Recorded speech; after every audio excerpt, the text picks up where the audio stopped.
to the light. Good morning. God blesses us. Knowing there is one power and one presence in the universe and in our lives. God the good, omnipotent. There's God and only God. We are one with this one and can never be separated from it. So it's from this place of oneness I speak a word of blessing on our time together. Knowing that all the love, life, light, power, peace, beauty, and joy of God is present in, as, and through us. For this power lives in us and out into the world. Love and only love, light and only light. As we say, so be it, and so it is.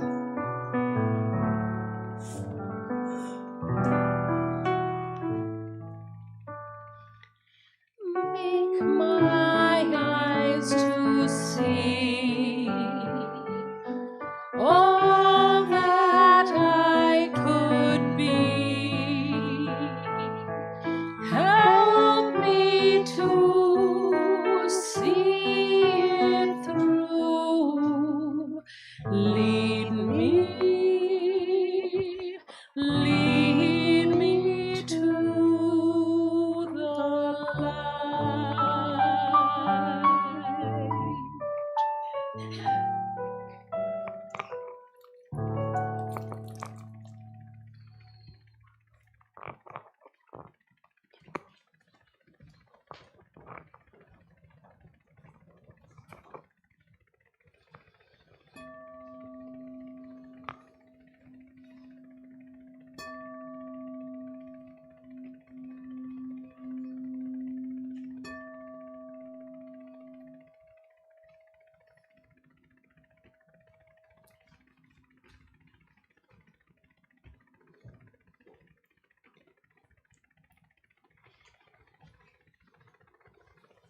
Stopped it.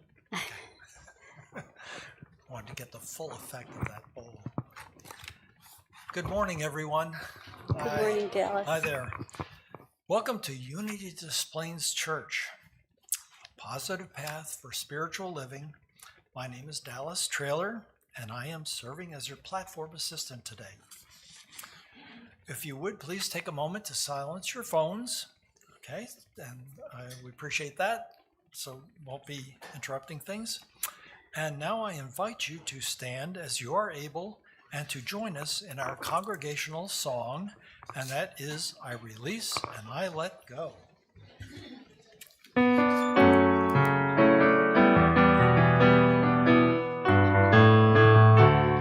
I release and I let go. I let the Spirit run my life, and my heart is open wide, 'cause I'm only here for God. No more struggle, no more strife. With my faith I see the light. I am free in the Spirit. Yes, I'm only here for God. I release and I let go. I let the Spirit run my life, and my heart is open wide. Yes, I'm only here for God. No more struggle, no more strife. With my faith I see the light. I am free in the Spirit. Yes, I'm only here for God. We are free in the Spirit. Yes, we're only here for God. Woo-hoo! Woo!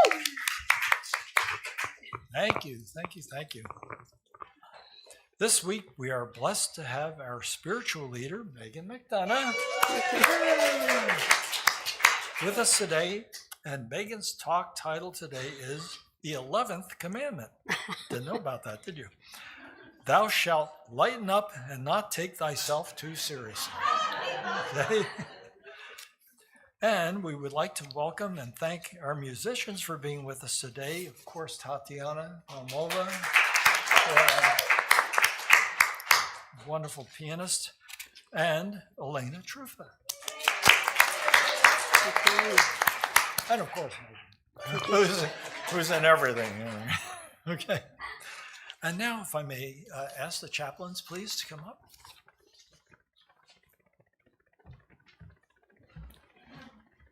Morning, everyone. Good morning. I'm your chaplain, Betsy, today. And I'm Chris Schaefer. We will be available after the service, as always. If any of you have something that you would like to pray about, would you like a little extra spiritual help? If you have someone in your life who's got a horrible illness right now, come talk to us. We've got this connection, and so do you, but we just give you a little hand with it every now and then. It's our privilege and our joy to do this with you all. Everything is held in strictest confidence. And so now, please join me in our vision statement. You can find it on the front of your bulletin or up on the screen in a minute. Together, we empower an evolving consciousness that spiritually transforms the world through an awakening oneness. So I'd like you just to take a breath and feel that oneness. We are one. There's only one power here, only one presence. And that's us. So I'd also like us to do the invocation. That's how we like to begin our services. This has been going on in this church for very many years, more than 20 years. We've said this is a first thing, and it's written by Charles Fillmore. And I don't know if any of you have had the opportunity to go to Unity Village, but if you've taken classes there every day, I think at 10 o'clock in the morning or noon or something like that, they have a recording of him doing this. They actually play it through all the classrooms, so you can hear Charles's voice if you ever go. It's spectacular. So let's do it ourselves together. I am now in the presence of pure being and immersed in the Holy Spirit of life, love, and wisdom. I acknowledge your presence and your power, O blessed Spirit. In your divine wisdom, now erase my human limitations, and from your pure substance of love, bring into manifestation my world according to your perfect law. Amen.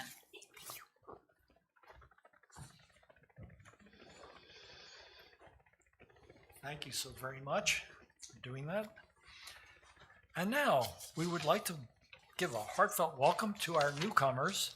If there is anyone here for the first time, would you please raise your hand and keep it raised so that our ushers can bring you a packet with information? Any hands in the air? Don't see any. I guess we're all Unity community today. And now, today's daily word is gratitude. Practicing gratitude leads me to the best life has to offer. Finding the good in situations, even undesirable ones, and feeling grateful is a spiritual superpower. When I practice gratitude, I'm living my faith that blessings of all kinds are constantly unfolding, and goodness of God is in all things. Gratitude keeps me positive, helping me to expect the best and not the worst. It opens my heart to the existing blessings and primes me to receive even more. When I live with an attitude of gratitude, I am simply magnetic. Think about that. Simply magnetic.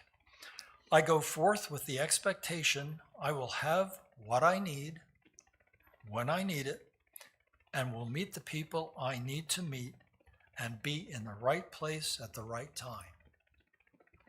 In prayer, I give grateful thanks and rest assured my highest and best outcomes are on their way to me.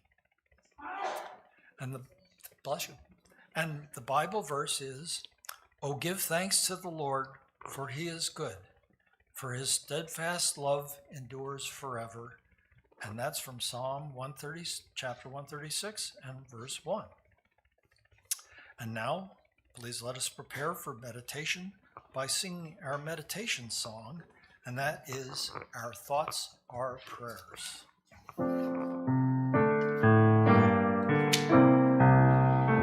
Our thoughts are prayers, and we are always praying. Our thoughts are prayers.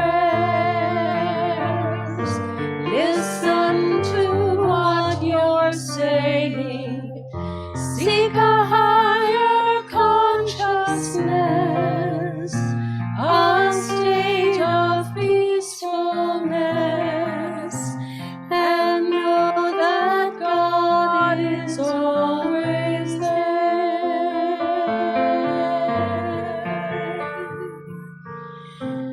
And every thought becomes a prayer.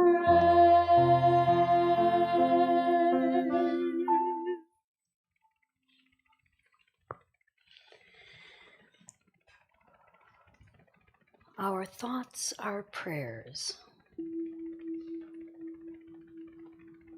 and we are always praying. As we breathe in, knowing all is well. As we breathe out, we know all is well. We let our chair support us, letting go, clearing our laps of any distraction as we clear our minds of the world outside. We will get back to it, but for right now,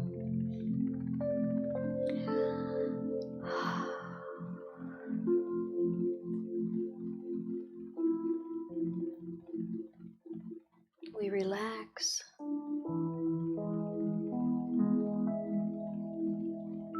We relax our eyes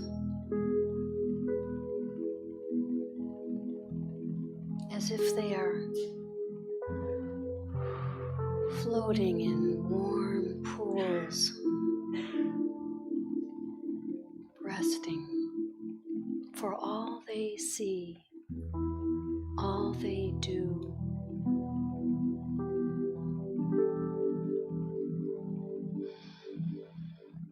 We release our jaw.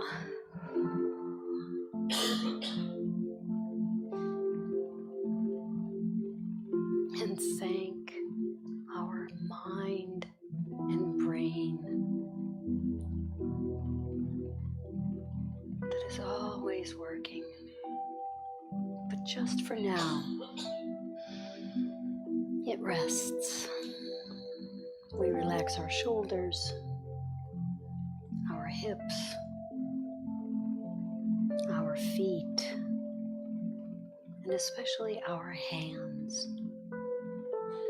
For we are where our hands are. As we know this, I am one with the divine healing presence. I am whole. I am one with the divine healing presence. I am whole. No matter the state of my body or mind, I am whole. I hold to this truth even as I care for my health with good sleep, exercise, nutrition, and healing treatments.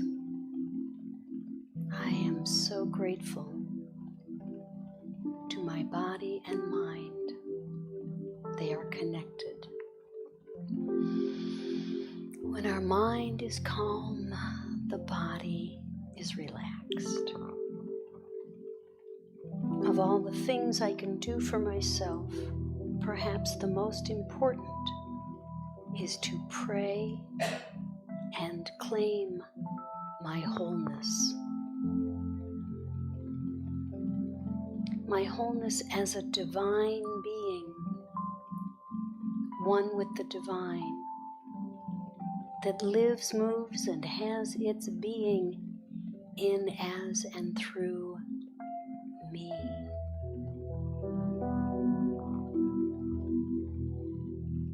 In the sacred space of prayer, all concern, all discomfort, all illness fade from my awareness.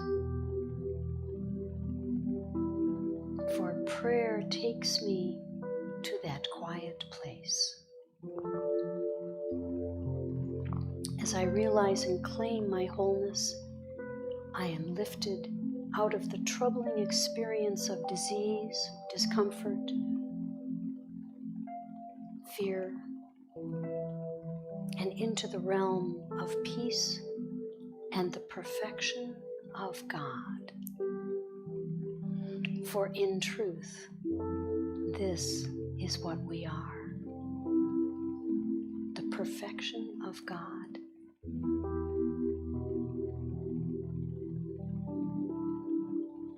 Regardless of appearance, regardless of thought, that's the truth.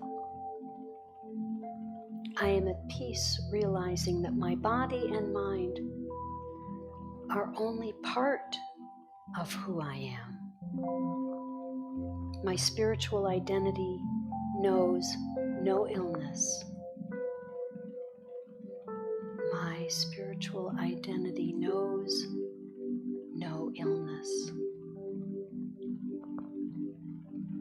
I claim my healing and know my wholeness. Healing thoughts,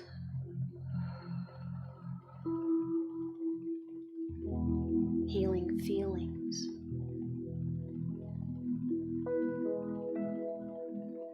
healing heart rate. All is well.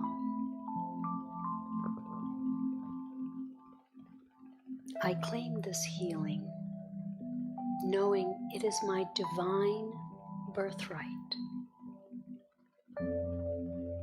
and the will of the one presence. For this presence has no center and no circumference. Omnipotent, omniscient, omnipresent. I live in the wholeness of God, in the healing love, life, light, joy, harmony, grace, beauty of God.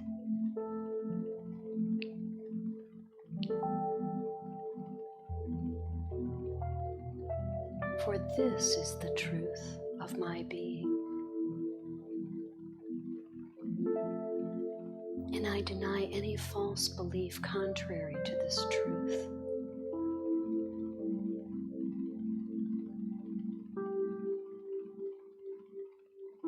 It has no power here. It's only mistaken thinking. We come back to center, knowing that all is well and we are one with love. Let us know this truth in the silence.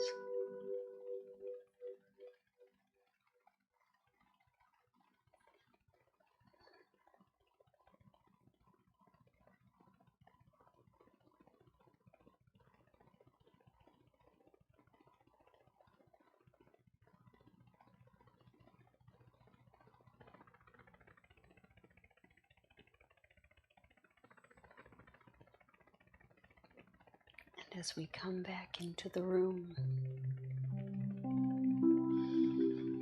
into the present moment, refreshed, knowing all is well. So be it, and so it is. And so it is, and so it is, and so it is.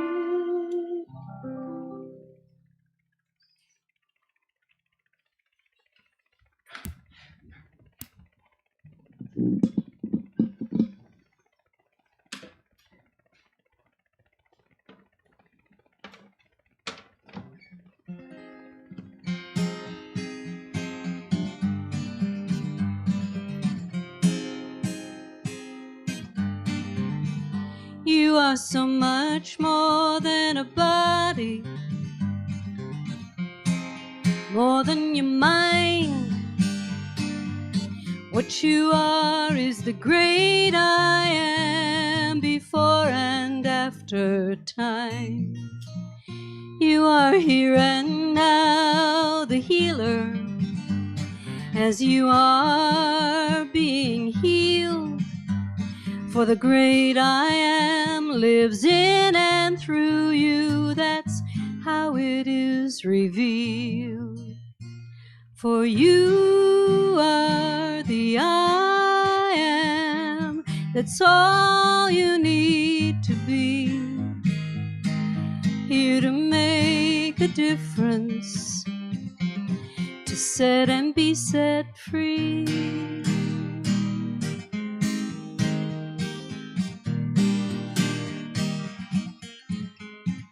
You are so much more than your feelings, more than your fear. Though it takes you to a deeper place that's asking to be clear, you have that voice within you with the answers every day. And we'll hear it every time we get out of the way. 'Cause you are the I am. It's all you need to be. Here to make a difference, to set and be set free. Oh, you can laugh, you can cry, you can just go for the ride. You can stay, you can play, it's the right thing. Either way. 'Cause you are the I am. That's all you'll ever need to be. Here to make a difference, to set and be set free. Here to make a difference, to set and be set free. You are the I am.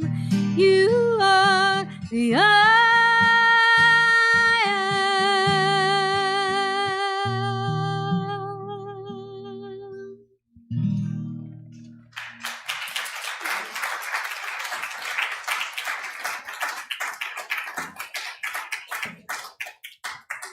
So much. Let me turn my mic back on. Technology. Good morning. The usual suspects. That works for me.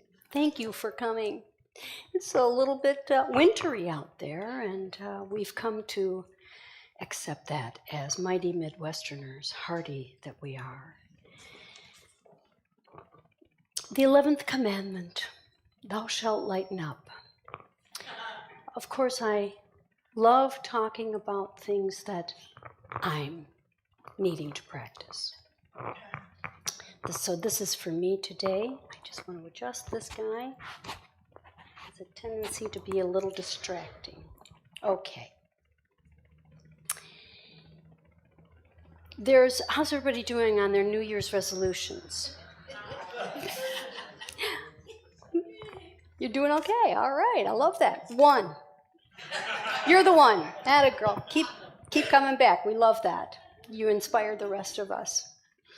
My New Year's resolution for several years now has been to not make resolutions. Because I had to get off that self-improvement track because it was driving me crazy. But my inner, people pleaser, perfectionist loved it. Yeah, let's go. Yeah, let's do this. Let's take this class. Let's get better. How about we today's okay. Just for today, we're okay. But apparently, there's been a 54% drop in MSNBC viewership since November. No mystery. But that's significant. And I'm sure MSNBC is has taken notice. And I also understand that 47% of middle-aged spiders are committed to spending less time on the web. Yeah, that's kind of how this talk is going to go. Corny, really corny. Because, I want this to be the year of thou shalt lighten up and not take thyself so seriously. I'm saying that to myself because I've come through, and I think a lot of us have just come through, so serious. And the doomsayers, it's really going to get, We send so much love and support and consciousness to California. We send our loving consciousness. I have friends in California. They're okay. We're not living in those neighborhoods. But when I heard that my beloved place in LA, the Lake Shrine and the Self-Realization Center, had to be evacuated, but that it's okay, is a very good thing. And I have not checked in the last couple of days because my watching takes me to the place that is not helpful. And let's not be mistaken, this talk is not about, this is not about spiritual bypass. La la la, because I've been there too. Exactly. When I first came to Unity, when I first discovered Unity, I was, my first bad day, I was shocked. After, bibbidi bobbidi boo, you can, this teaching is wonderful, and manifestation and prosperity, and I want to know this, and there it is. My best one was, I just wanted a pink guitar. I wanted a pink electric guitar.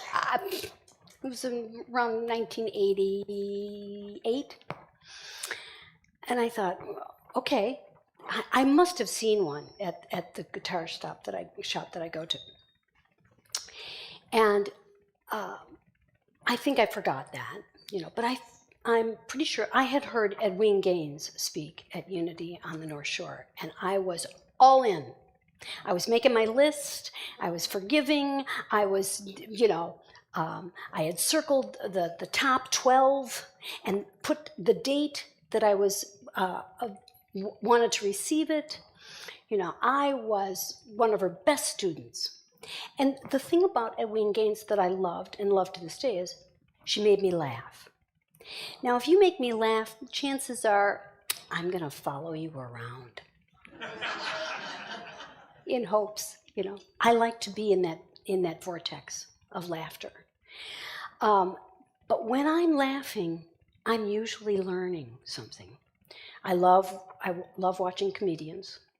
I have some kind of rough favorites, but they're truth tellers. Comedians, I think, are truth tellers. I call them the firemen of the performance for the entertainment field, because the comics that I like are fearless. I mean, they will say stuff that is like true, and sometimes it will make me laugh, and I was thinking about Jerry Seinfeld. Jerry Seinfeld, two things I love about Jerry Seinfeld. He has no problem being really rich and really famous. You know, he has no problem with that. And that he loves to laugh. You can tell. He has, you know, probably my favorite show, Comedians in Cars Getting Coffee. Those are my three favorite things, you know, on my what I love list. Those are my three favorites, three of my favorites. Comedians in Cars Getting Coffee, talk about being in. And I noticed that comedians have two ways of laughing. When you know, Seinfeld, you know, sort of doubles over, or he has to stop. Have you ever done this where you like somebody says something so funny that you have to stop and sort of like take it in because you're laughing? I remember as a kid, not often, but running and laughing at the same time was just like that was elation, you know, laughing so hard that you had to, you know, slow down. But this sense of, or the other way of laughing is one comedian will say to another something really funny. And Jerry Seinfeld, and I've seen I've done this myself, you probably have too. I don't think you have to be a comedian. But you go, you don't laugh. You just kind of close your eyes and go, oh, that's funny. Oh, that's funny. And you just sort of like, I just sort of take it in, let it wash over me. And it's usually wisdom. There's usually some wisdom in the humor. That's what I love about, you know, comedians. I also noticed that if you try to be funny, oh, that never goes well. And I know somebody, and you know, God love this person. I love this person, but when they try to be funny, gosh, they're not funny. But then they'll say something so, you know, that's really funny. And I think it comes from not thinking. The funniest things I've said, or maybe you've said, is has just like come up. You know, out of the blue, my favorite name for God. So there's a legend at Unity Village that says back in the day, they would take the ministerial students to the Rose Garden and say they were instructed to find the beauty. Well, okay, not hard. And then they were taken to the city dump, the waste dump. And they were instructed to find the beauty. It's all here. It's perception. And back in I think it's the 90s, I was taking classes at Second City. I love improvisation. And I took a wonderful couple summers, 2-week stint up in Door County, where it's, talk about beautiful, find the beauty, with a teacher, Paul Sills, whose mother, Viola Spolin, created improvisation. So it was marvelous. But he was kind of a cranky guy, you know, and he would say, people, this is written on water. What? This is improvisation. You've got to trust it. No, you know, it really demands trust. And I'm hoping to invite my friend Jimmy Carrane, who is known as the improv nerd here in Chicago and around the country. He's a terrific actor, friend of mine, comedian, and teaches improv. And we often talk about, you know, the seriousness of comedy and how healing it is, because it's in the moment. Improvisation is in the moment. And Del Close, one of the grand poobahs at Second City, said that that improvisation is not about being funny. It's about making your partner look good. That opened up a big window for me. I started, as a kid, as a performer, kind of the me show. And that's okay, that's what I did. But when I heard that and started studying acting, you're in dialogue, you're in relation with someone else. It's not about you. It's about what is that other person saying to you. I also think about the time I took a Meisner class. Does anyone know what Meisner? Okay. Sandy Meisner was an acting coach in New York, and he developed something called the Meisner method. It's really hard. It's really hard. It's really simple, but you have to, the first couple weeks is just about repeating what your partner says. Just back and forth. And you think it's a little crazy making. But then you have to always, my experience of Meisner is that you always have to tell the truth of what you're seeing. Ooh. Yeah. Wait. What? Maybe I should just turn this up. Are we able to turn that down? Okay. Oh, you can hear me now. No, you can't. Okay, so let's turn that up just a little bit. Okay, so there's a healing with my microphone going on. I just know it. We bless it and know it. So you have to tell the truth of what you're seeing, of what you're observing. So I'm in class, and someone starts, and they're doing something. And one of us has to jump in. So I thought brave. So I thought, I'm in, I'm ready.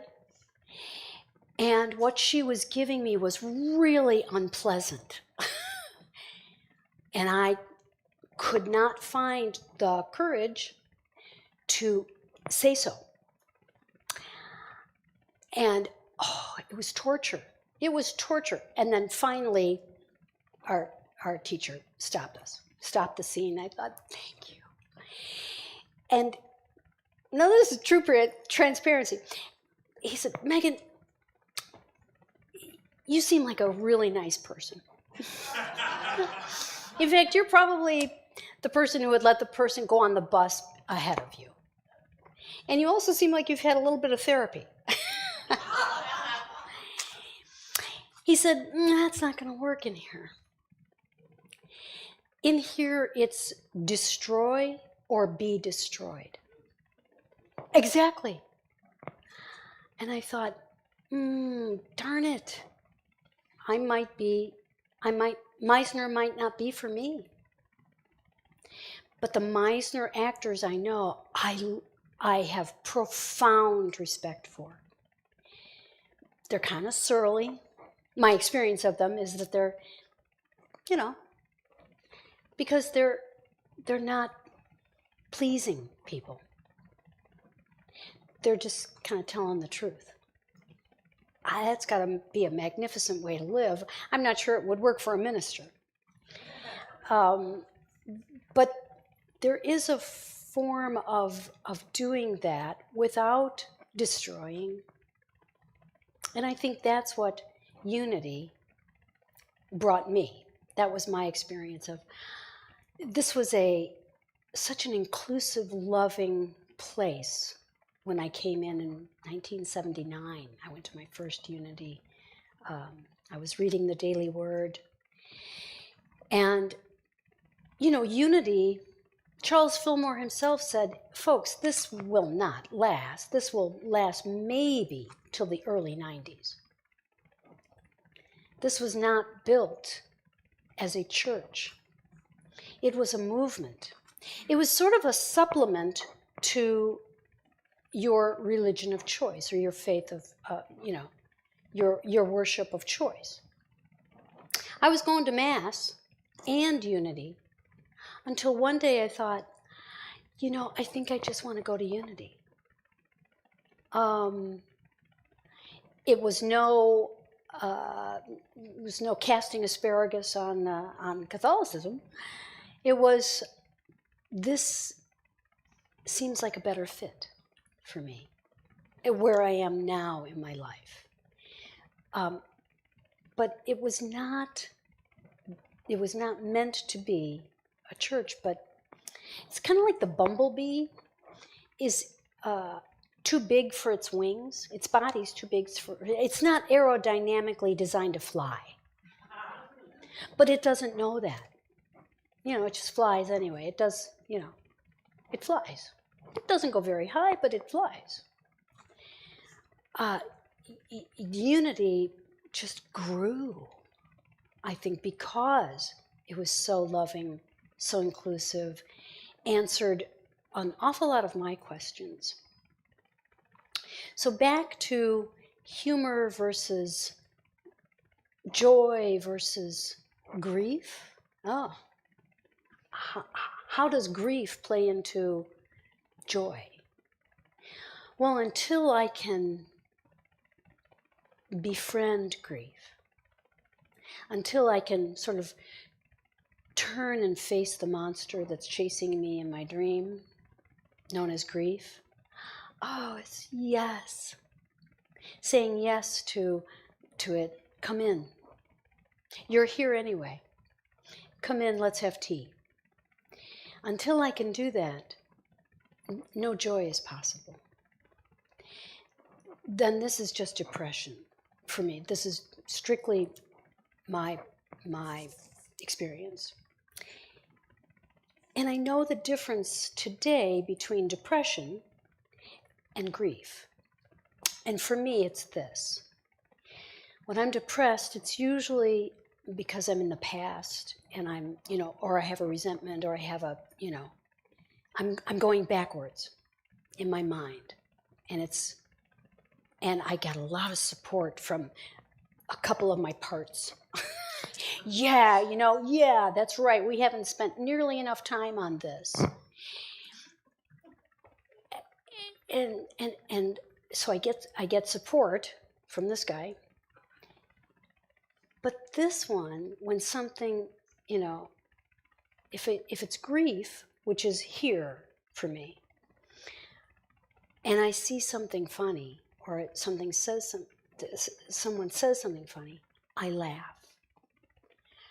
I don't laugh when I'm depressed because it's so inward. But grief is it's sort of this lovely shared space that when I took the shame away from grief, you should let that go.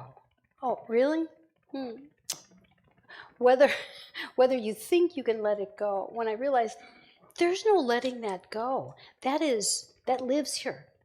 That is a room in here. And to allow, the Buddhists talk so much about just allow. Just allow what is to be so. Wow, I get that now. Instead of fighting it, what I don't express, I depress. To express the allowance, I don't like that, that hurts, or grr. If I were on stage with another Meisner actor, they would call that out. Ooh, yeah, angry, ooh. I'd have to repeat, angry, angry, angry, angry, But to tell the truth and to say, it's okay, it's okay. All the feels. I was thinking about Jesus. I'm reading this really wonderful book called The Book of Longings, and it's the Jesus story The author is just a terrific writer. But there's so much humanness in the Jesus in this book. And I've often said, I think a game changer for Christianity would have been if one of the Gospels had these words, and Jesus laughed. I think that would have made such a difference. You know, he laughs in this novel that I'm reading. And as if Emmett Fox's explanation of it's easier for a camel to pass through the eye of a needle than a rich man to enter heaven. I heard that explained years ago at Unity by Emmett Fox in his book, Power Through Constructive Thinking. Back in the day when Jesus taught, great cities were surrounded by a great wall. And there was a main gate in the Great Wall. And at sundown, the gate would be closed. So anyone coming in, the merchants coming in back to the city with their camels laden with their merchandise, if they missed the raising of the gate, they had to go through this small door next to the gate called the Eye of the Needle. So they would have to unload their camels, push all their merchandise through the Eye of the Needle. Then the camel would have to get down on all fours and make it through the Eye of the Needle back into the city. I know, right? That was one of the explanations that kept me coming back. It's like, that makes so much sense. Why would Jesus talk in riddles? Then recently, I heard a teacher, I wish I could remember her name, and I promised to try to find her. But once you see a video on someone's site, and then it's gone, and then... Oh. But she suggested that was a joke. It's easier for a camel to pass through the eye of the needle than a rich man to get into heaven. That was a joke. Oh, that makes so much sense. To think that Jesus would be making a joke. It reminded me of you can't do that, it'd be easier to jokes. So I looked up a couple.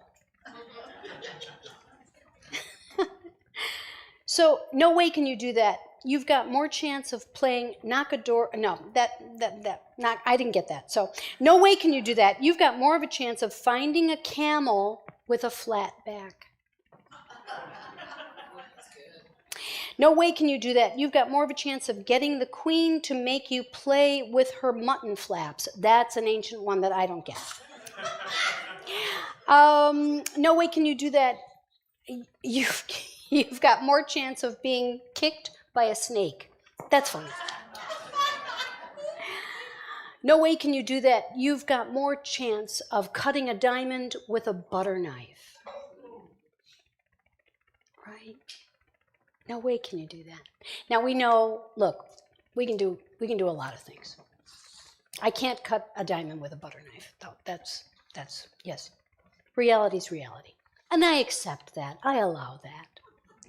That's not going to keep me up at night.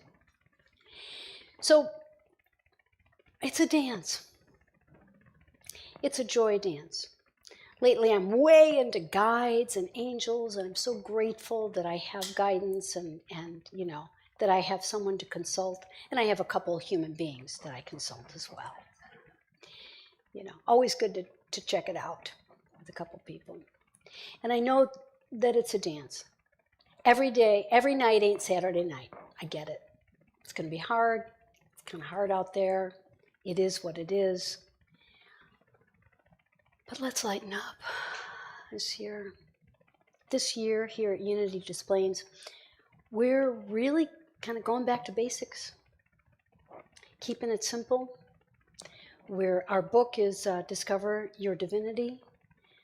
Next month we will begin it, all on affirmative prayer and how to do that. There are going to be a couple classes. There's one today that I'm looking forward to, vision boards. I hope we stay and play. That's really what today's for. It's just play. Be creative, play. No big anything. No more big deals. We've come through a lot. I feel lighter this year. I don't know if anybody else feels sort of a lightness, or we know it's going to be, I have a favorite astrologer that I love watching on YouTube. She's marvelous, British. You speak with a British accent. I'm in. Yes, lovely. It's so lovely, and sounds so intelligent. Sounds so very intelligent. But that's what I observed. And so I'm going to leave you with this, and it's in the realm of when we try to be funny or we try to feign joy or I'm fine. Not so much. Yeah, that's always. Yeah. Is this story that I love about Robin Williams. Early in his career, he was playing a club in San Francisco, and it was packed, and he was killing it. The room was on fire, except for table 16. Table 16, not having any of it. So he started playing to table 16, and his set bombed. Moral of the story, don't play to table 16. You do you. If you're feeling good, feel good. That's you. That's you. That's what you're thinking, what you're doing. When you're not feeling that way and you want to feel that way and you need somebody to talk to unload that, please. These people are amazing. Our chaplains are astonishing. For those of you online, please send in your prayer requests. We will hold your prayer requests, and then we send them to the village. And the village prays for your request for 30 days. There is always someone praying at Unity Village. It's remarkable. It's remarkable. That light is for you. And I want to end with a song that's really funny. And it's not a song that you would expect to hear at Unity, but that's what makes things funny, right? You're not expecting them. It's written by one of my favorite ministers, a singer-songwriter named Christine Lavin, wrote this song. And I should have asked this question around the holidays when there were so many newcomers, because she always asks, "Is there anyone here tonight?" We played in nightclubs. Is there anyone here who brought somebody who came with somebody, not knowing what you were coming to, but you wanted to come because you wanted to be with that person? Yeah, this is for you.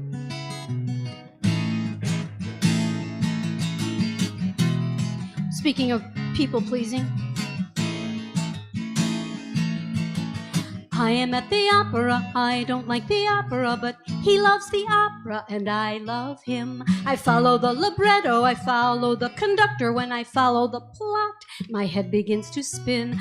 I don't understand a word, even when it's English. Everyone around me says, this is divine. I am at the opera. I don't like the opera. It's a good thing he can't read my mind. Oh yes, a wonderful Parsifal. And the best tundra I've ever seen? Absolutely. Look at me, I'm skiing when I do not like skiing, but he loves skiing and I love him. I rent the boots and poles, I shiver in the cold. I'm charging down the mountain, risking life and limb. This is not exhilarating, I'm only feeling terrified. Everyone around me's having such a great time. Look at me, I'm skiing when I don't like skiing. It's a good thing he can't read my mind. Oh, exhilarating was the word I was just thinking, yeah. Me? Afraid of heights? I am not complaining, I'm just making observations. Expanding your horizons is a sign of maturation. Now I tolerate cigars, 'cause he's a smoker. I'm playing chess, though I confess, sometimes I long for poker. I'm eating sushi but he loves sushi and I'm poking with a chopstick at a living, breathing fish stick. Oh my God, I think it's trying to swim. Some say eating sushi is like chewing on your own cheek or sucking down a bucket full of tentacle slime. I'm eating sushi when I don't like sushi. It's a good thing he can't read my interesting texture. What was that? I was just, really? So if you see me in the sushi bar, see me on the mezzanine, see me on the ski slopes looking scared, hey, don't feel sorry for me, I must be in love, or why in the hell else would I be there? Before I met him, life was dull, I never took any chances, now I leap at every opportunity I find. I do not like skiing, I don't like sushi or the opera, maybe I will in time, oh, maybe I will in time. Seconds? Oh, I'd love some. Yum.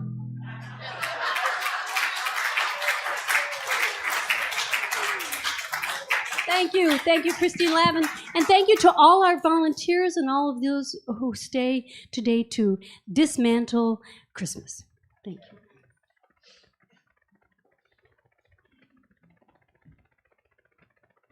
Wow, thank you so much. That was great. Wow, now it's to get serious. Right, time to get serious here again. You know, I got a script to read. This is the time in our service to share your offerings and tithes with Unity Des Plaines Church. We thank those here in this room today and those who are watching together for your generous support. Because of you, our doors are open and our church's needs are being met. And we are so very grateful. As the rushers come together, please hold your gift in your hands and recite our offering prayer together. Divine love, through me, blesses and multiplies all that I have, all they give, and all that I receive. Thank God. And so it is.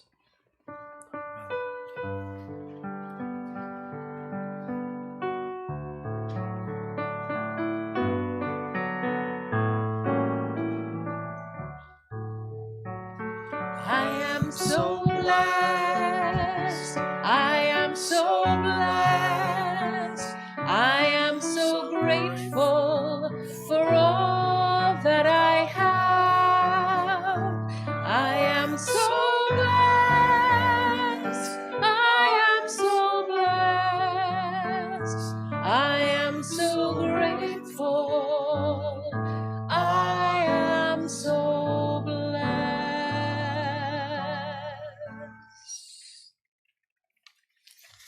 Thank you. We honor and welcome all contributions, time, talent, and treasure. If you would have time or a talent to contribute, please let a board member know how you would like to be involved. Thank you for your generous tithes. In addition to the Sunday collections, we have checks that can be mailed to us, and donations can be made online at unitydesplaines.org. The lovely pulpit flowers today are donated by Dr. Sheila Joy Wilkins, who dedicates them to the United States of America, to the world, with unlimited love, faith, peace, and hope. So thank you, Sheila, for those thoughts, because absolutely we've got to have those today. So amen to that. Remember, you too can be a flower angel. We have a whole new year of blank sign-up sheets available, so pick your special date and sign up in the lobby. The fee is $35, and they are yours to keep after the service.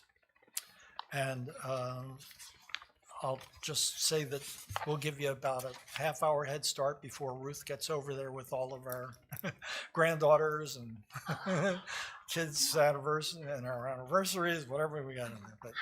But we're ready to go.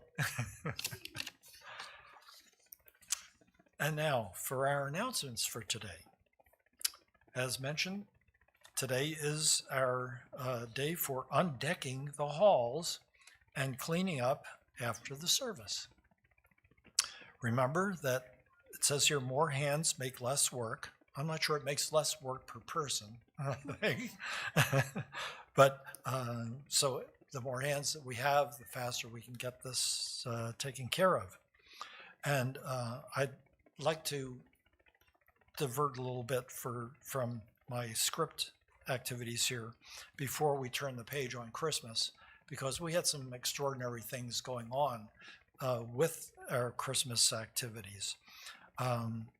I'd like to thank Mark and Stefan Nissen for finding our new tree at a moment's notice. We were putting up the other one and we couldn't use it. And I won't get into the reasons why, but there were reasons why we couldn't use it. And so they were able to find this fantastic tree for us to replace that one. And thank you to Elizabeth Romo for refurbishing all of our wreaths. She did a beautiful job with them and beautifying them. Not just refurbishing, but beautifying them. And they are all now in containers, and they are hanging from the rafters in the garage. Okay, so we have them protected, and she did a fantastic job of creating those covers for them as well. So a lot of effort that she has been putting in. And I would like to recognize Kate Kapelnick. When we were here, I was here Thursday night, and Elizabeth and I were putting those things back in the garage, and we found that Kate is organizing a funeral that had been scheduled for Friday. And there was a request that was tagged up on the door on a Wednesday, and these folks were desperate for some place to hold this funeral, and she took it upon herself to be organizing this, to be here to work with these folks. And I was just a little bit concerned. I didn't know about this that was going on. But when I met this family, I felt that she was confident that they were going to be working with her, and that this would all work out. And Kate is just so organized. She is just so caring, and was working with this family who were in need. And I'll tell you, their sense of appreciation was just amazing. And so I would like to thank her so much for all she did. Thank you, Kate, and leading the vision board workshop today. Yes, so I hope you'll come. There you go. Okay, so thank you for letting me go off on that tangent. And following the Christmas cleanup, as we were mentioning, we have vision boards, okay, for the new year. Poster boards will be supplied. The cost is $5. I'm not sure where they're holding that. Is that going to be here or in the community? Fellowship Hall. Fellowship Hall. In Fellowship Hall. Community room? That will be after we get the cleanup done, okay? So we'd like to time to go get lunch.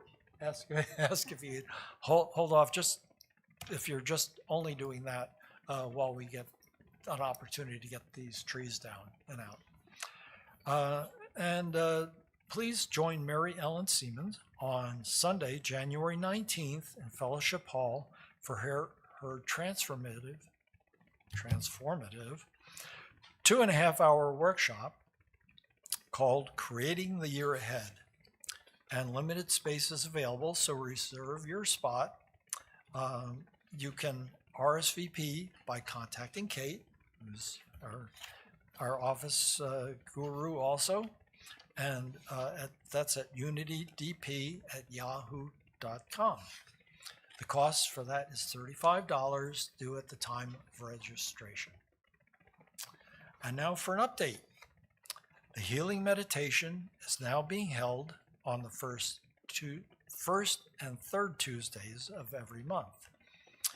It's facilitated by Elizabeth Romo from 7 o'clock p.m. to 7:45, and all are welcome.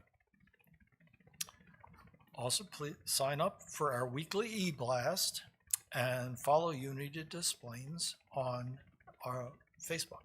Okay, we have a lovely way of doing that. We've got our website. Joanne, click on that. Lots of ways, our weekly e-blast to find out what's going on here at the church. Please remember to exit the sanctuary quietly at the end of the service, if you would please, as the prayer chaplains are meeting with congregants in private prayer. And now, it says here, let's sing the children in with We Are Walking in the Light.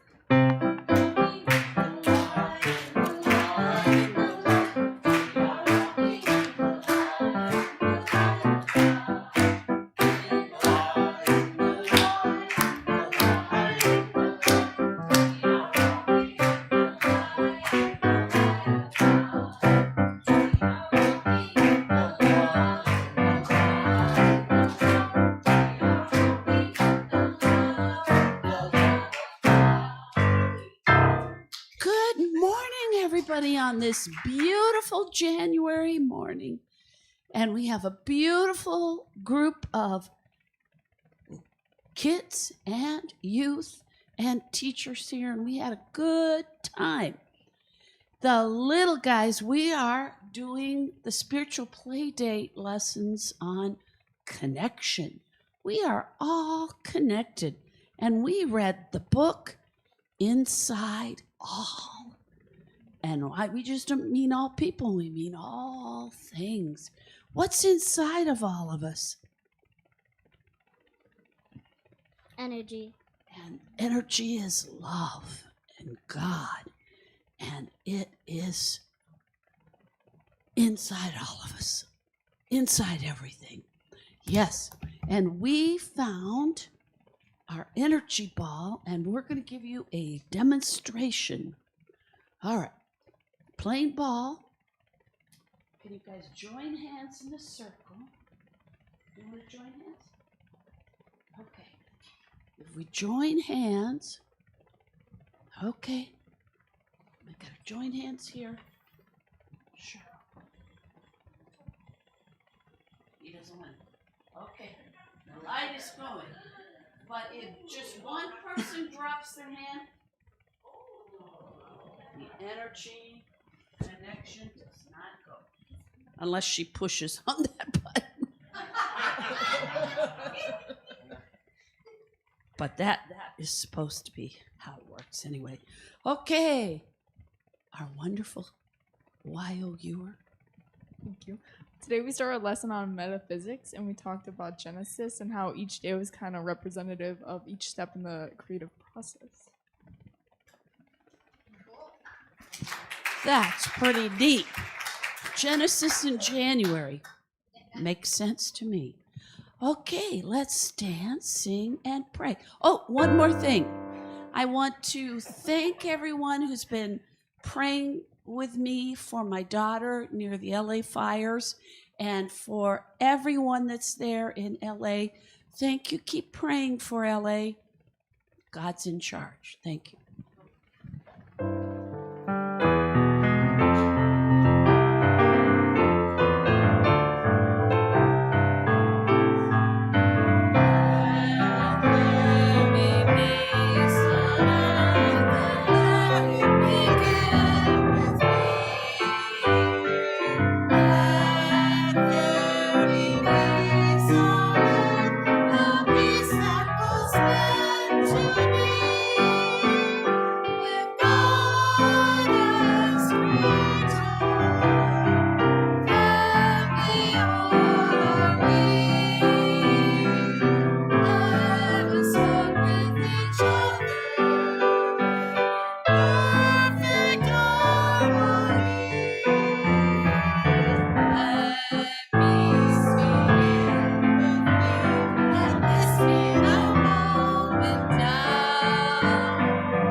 The power of God protects us, and the presence of God watches over us. Wherever we are, God is, and all is swell. Yeah. And my way.